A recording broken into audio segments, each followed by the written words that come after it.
കാഞ്ചീപുരത്ത് സാരി മാത്രമല്ല കേട്ടോ കാണാനുള്ളത്. കല്യാൺ സിൽക്സ് അവതരിപ്പിക്കുന്നു കിങ് ഓഫ് കാഞ്ചീപുരം, ഇന്ത്യയിലെ ഏറ്റവും വലിയ Kanchipuram sari exhibition come sale. കല്യാണം എന്നാൽ കാഞ്ചീപുരം, കാഞ്ചീപുരം എന്നാൽ Kalyan silks. King of Kanchipuram exhibition come sale, Kalyan silks. നിയമസഭാ തെരഞ്ഞെടുപ്പ് നാളെ രാവിലെ 7 മണി മുതൽ പോളിംഗ് ആരംഭിക്കും. വൈകുന്നേരം 6 മണി വരെയാണ് പോളിംഗ് സമയം. ജില്ലയിൽ 22 ലക്ഷത്തോളം വോട്ടർമാരാണ് നാളെ പോളിംഗ് ബൂത്തിലേക്ക് എത്തുക.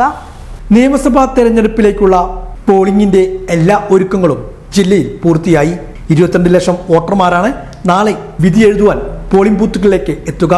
രാവിലെ 7 മണി മുതൽ വൈകുന്നേരം 6 മണി വരെയാണ് പോളിംഗ്. ജില്ലയിലെ 12 നിയമസഭാ മണ്ഡലങ്ങളിലായി 22,68,721 വോട്ടർമാരാണ് ഉള്ളത്. 71 സ്ഥാനാർത്ഥികളാണ് 12 മണ്ഡലത്തിലായി ജനവിധി തേടുന്നത്. പട്ടാമ്പി മണ്ഡലത്തിൽ 222 പോളിംഗ് ബൂത്തുകളാണ് പോളിംഗിനായി ഒരുക്കിയിരിക്കുന്നത്. തൃത്താല മണ്ഡലത്തിൽ 218 പോളിംഗ് ബൂത്തുകളും സജ്ജമാക്കിയിട്ടുണ്ട്. ഉദ്യോഗസ്ഥർക്ക് നേരത്തെ തന്നെ പരിശീലനങ്ങൾ പൂർത്തിയാക്കിയിരുന്നു. സുഗമമായ രീതിയിലുള്ള പോളിംഗ് നടക്കുവാൻ വേണ്ട എല്ലാ ഒരുക്കങ്ങളും പൂർത്തിയായി കഴിഞ്ഞു.